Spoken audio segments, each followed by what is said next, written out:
I'm Walter Cronkite. This is the story of Mustafa Kemal Atatürk, the strong man who in a little more than a decade led Turkey out of the Middle Ages and into the 20th century. The story, The Incredible Turk, as the Prudential Insurance Company of America presents the 20th century.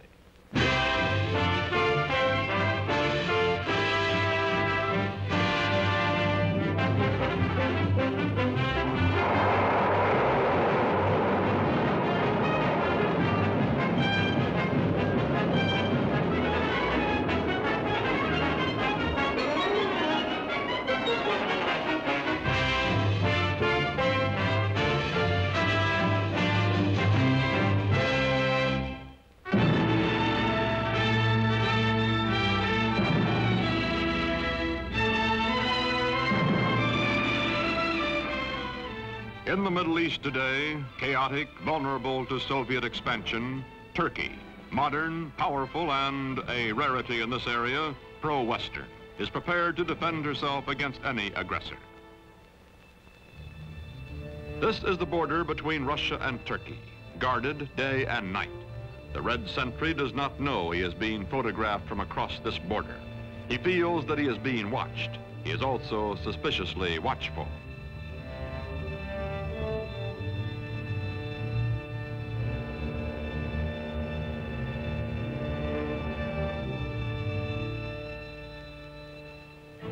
Today, Turkish cavalry defends the broken, desolate terrain at the edge of Asia Minor.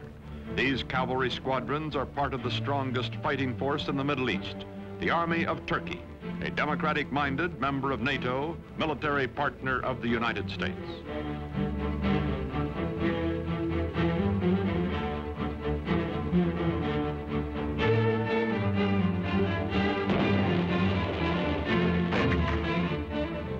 Modern Turkey, strong and stable, was created out of a dying Oriental despotism by one man, unique in history, Mustafa Kemal, called Atatürk, father of the Turks. In a moment, this story, The Incredible Turk. By 1900, the Ottoman Empire, land of many races and religions, has lost her ancient tolerances and her world position, is reduced from medieval splendor to medieval squalor. Ruled by inept autocrats, ruined by foreign wars and exploited by foreigners, the people are sunk in poverty, lost in lethargy, mostly illiterate. The Turkish Empire continues to exist only because the European nations cannot agree among themselves to dismember her.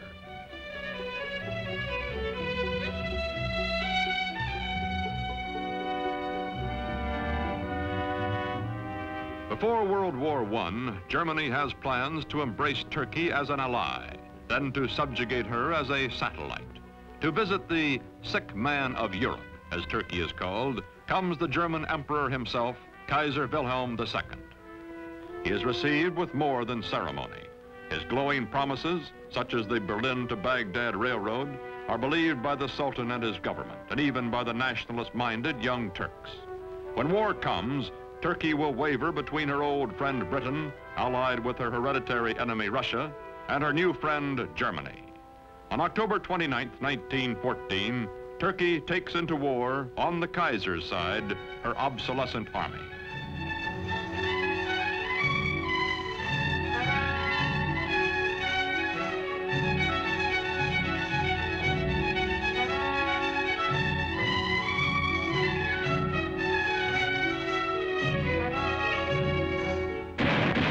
February 1915, the British plan to force the Dardanelles past Gallipoli, take Constantinople, and free Russian shipping in one naval campaign.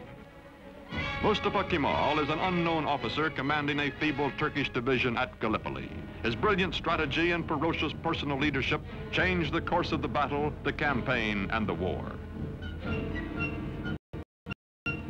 After 10 months, the British signal defeat and steam away, leaving on the historic shore of the Hellespont a new hero in Turkey. One victory, one great military commander are not enough. The defeat of the Central Powers by the Allies brings the end of the old Ottoman Empire.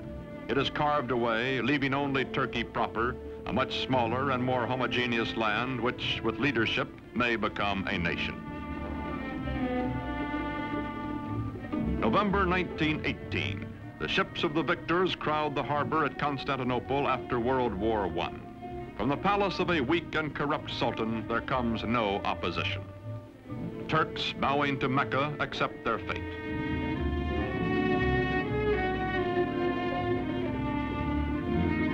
From France and from Great Britain, occupation troops disembark to take over the ancient capital.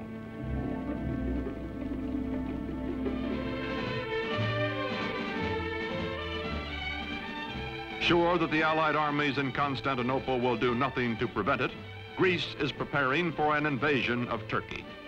On May 15, 1919, the Greeks land their troops.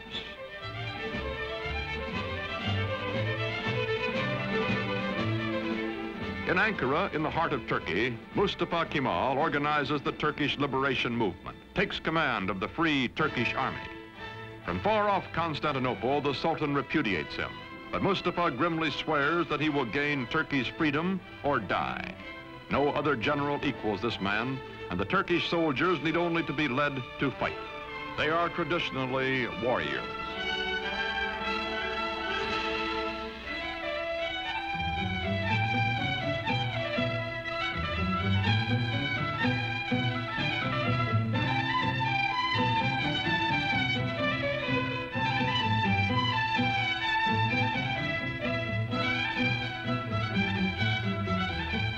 Quickly, Mustafa Kemal gathers the forces of an occupied Turkey under his almost unchallenged domination.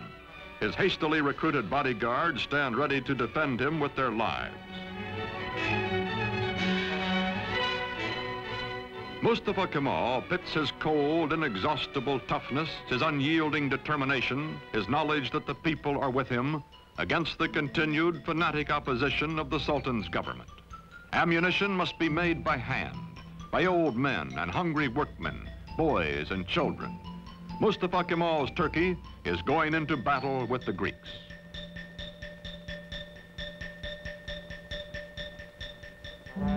The war with the Greeks lasts 3 years, from 1919 to 1922. The Turkish people know it is a war of extermination, atrocious, no quarter given or asked. Heroically led, the Turks advance against the invaders. The women leave their endangered homes to carry shells to the army.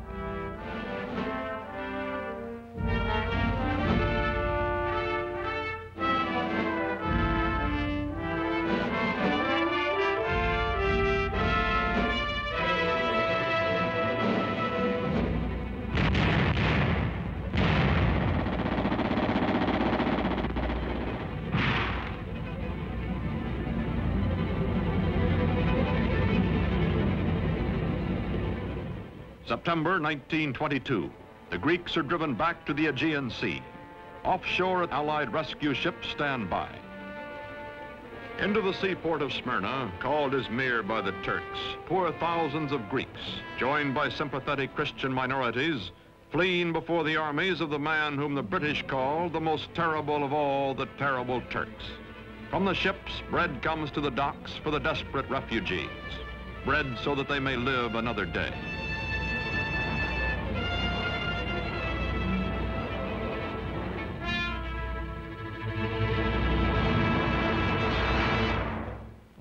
September 9th, 1922.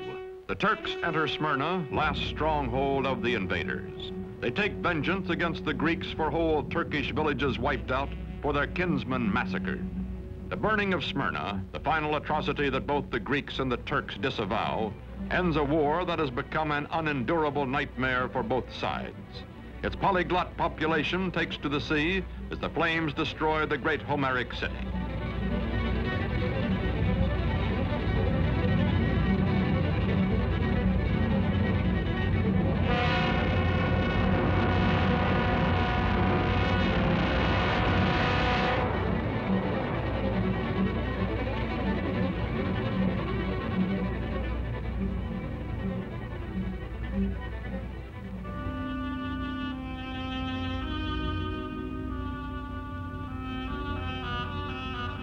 Star and crescent fly over liberated Turkey. Mustafa Kemal Pasha, married to a woman of Smyrna who personifies his ideal of Western freedom for all Turkish women, is Chief of State and Supreme Commander of the Army. With the winning of the war, he removes his uniform, never to wear it again. He is now granted dictatorial powers by the elected National Assembly. In Constantinople, to be officially renamed Istanbul, the foreign occupation troops are evacuated. In the fall of 1922, Sultan Mohammed VI, whose family has reigned for 7 centuries, fears for his life and goes into exile as crowds cheer his going. Mustafa Kemal's victorious army enters Istanbul.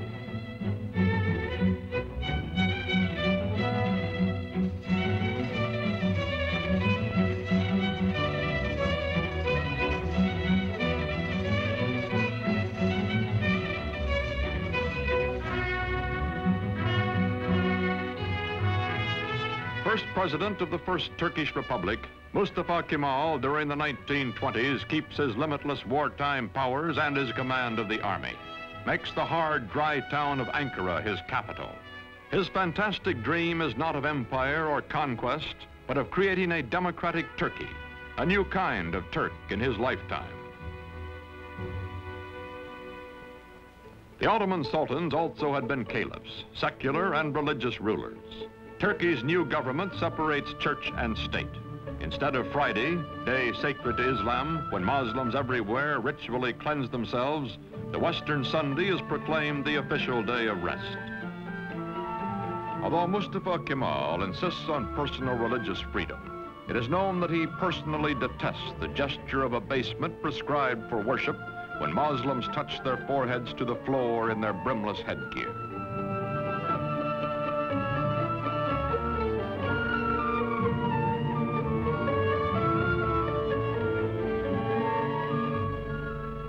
To Kemal, this headgear, the fez, symbolizes Turkey's Oriental fatalism and ignorance.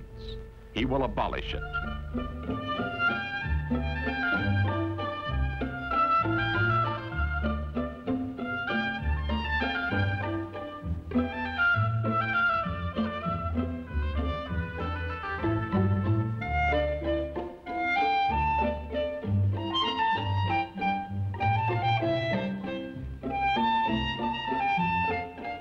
Wearing the fez becomes an act of treason.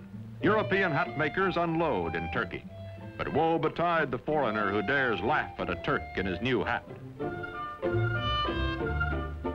More than 90% of Turkey's 13 millions are illiterate.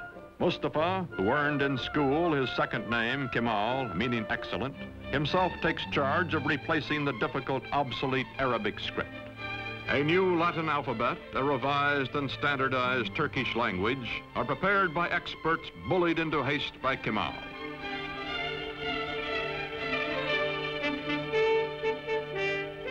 To make a modern nation capable of government by the people, all Turkey must be sent to school.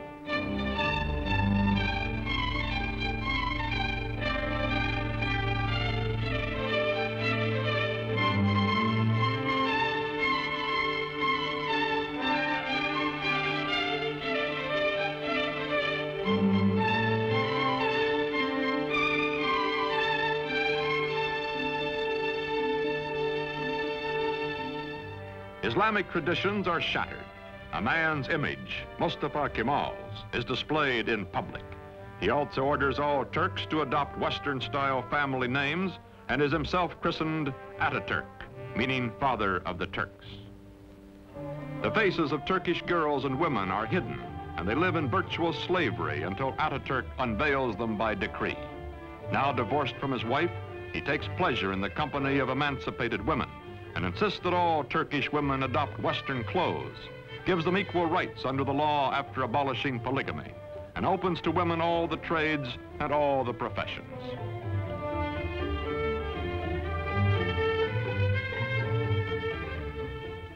Atatürk, who has eaten the black bread of poverty and lived in the front lines of war, acquires the trappings of power. His proud, fiercely disciplined bearing, which annoyed his superior officers years before, does not change now that he acknowledges no superiors. The men around him treat him as emperors, and primitive chieftains and modern dictators are treated. Flatter and yes him, seek the smallest of privileges, such as lighting his cigarette.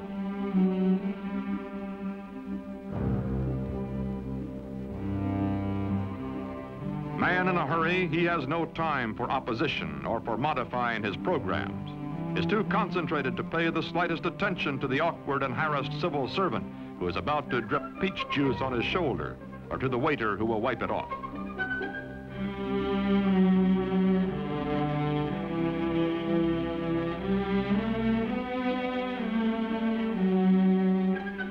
Although gossip is rife of his spare time affairs with women, of private drunken orgies by which Ataturk relieves long periods of relentless labor, this monarch in mufti never loses his public dignity, even at play. He is adored, also respected, also hated and feared and ruthless in dealing with those who oppose him.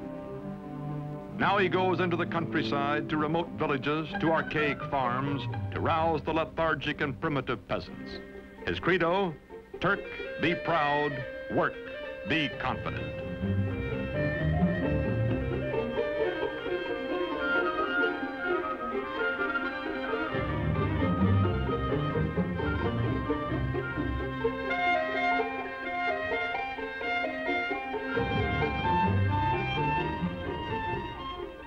There are two ways of conquering, says Ataturk, by the sword or by the plow.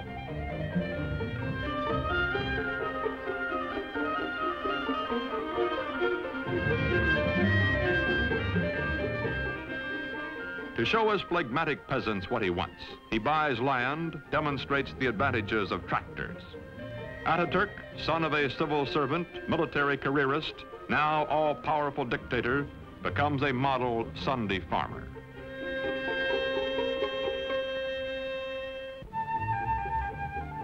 The world is anxious to restore good diplomatic relations with Turkey. From the United States comes Ambassador Joseph Clark Grew. For this revolution and high accomplishment, one man is primarily responsible. The name of Gazi Mustafa Kemal will forever be associated with the development, founding of the new modern Turkish state, and will forever be inscribed indelibly upon the rolls of history. Türk milleti taben demokrattır. The Turkish nation is democratic by nature. Zaten çok yükselmiş bulunan Amerika milletinin Türk milleti. I have no doubt that the American nation, which has gone so far in this ideal, is Turkey's friend in her aims. Bütün beşeriyeti birbirini sevmeye. This will not be all. Perhaps it can lead to a world of love, with all old prejudices erased, with all nations coexisting in peace and prosperity. When the Great World Depression of the 1930s slows down economic reconstruction in the country, Turkish people by the thousands wait for Ataturk to bring him their troubles and their problems. To the man in the street, Ataturk is his personal boss and his personal friend, willing to listen, wanting to help.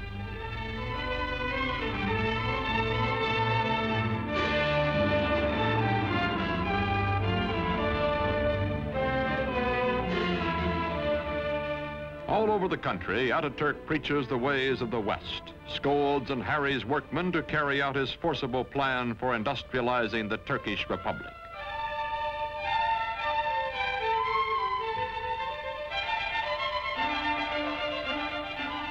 Turkey begins to move into the 20th century, builds dams, mills, factories. The tempo is fantastic.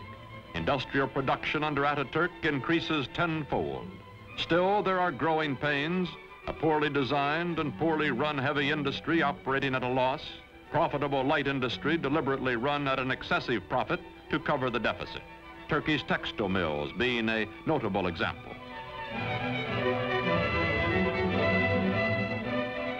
The European nations compete briskly for Turkish trade, for her surpluses, her chrome, and her tobacco, in exchange for the manufactured goods, machinery, and arms she imports.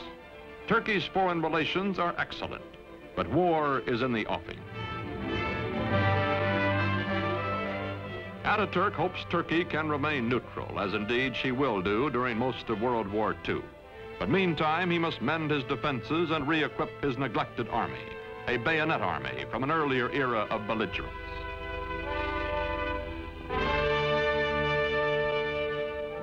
Turkey's dictator has said, Hitler will lead a dynamic nation to destruction by whipping its passions, and Mussolini will play Caesar.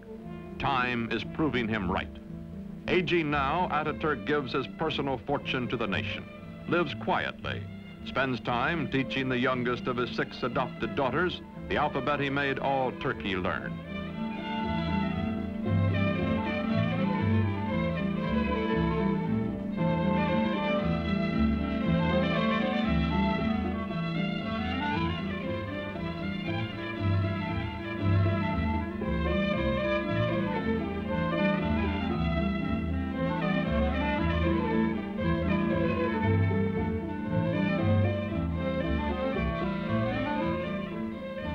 Watching his young nation, Father Ataturk believes in her democratic future and has preserved for her under his autocratic rule the Republican Constitution and the secret ballot which will elect his successors.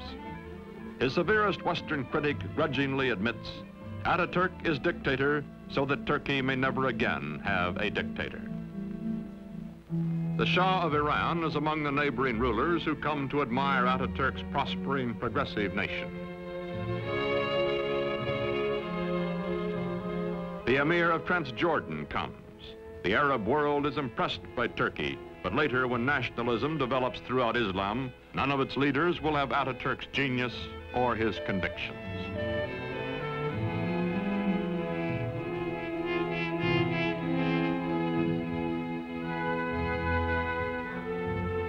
An ailing Ataturk spends much time aboard the yacht presented to him for his health by the Turkish people. Long ago, he has said, I will lead my people by the hand along the road until their feet are sure and they know the way. Then my work will be done.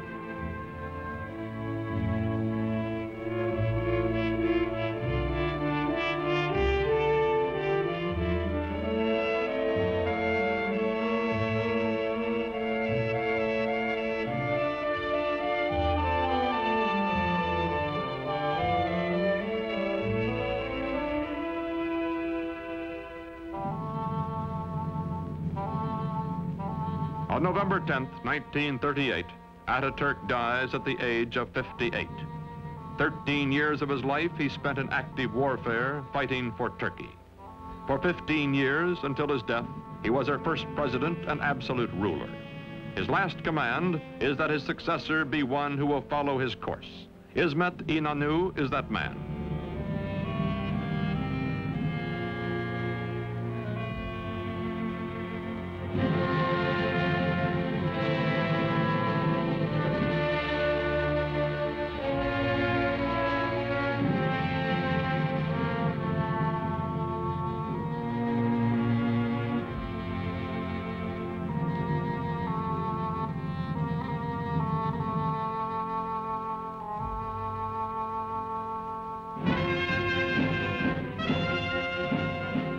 Today, this mausoleum is a shrine for his people, who well and truly mourned for Ataturk. Marching past in fighting trim, the soldiers of Turkey are the sons of the ragged forces who followed him to fight for Turkish independence 40 years ago.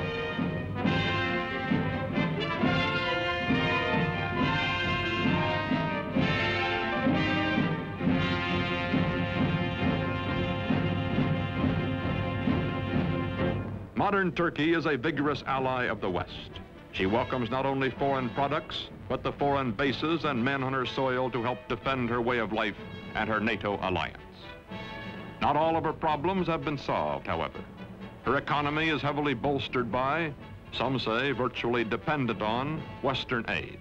Her democracy is still far from perfect, and historians still argue about Ataturk, the man who in less than 2 decades made Turkey over. His methods, his tyrannies, his personal habits. Yet none denies the staggering achievements of the incredible Turk.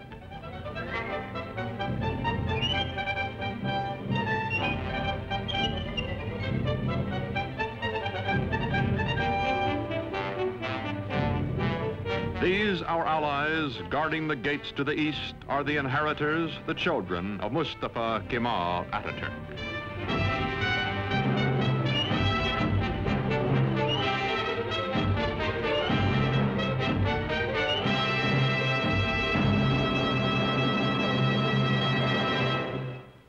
The story of next week's episode in a moment. And now a message from your host, the Prudential Insurance Company of America.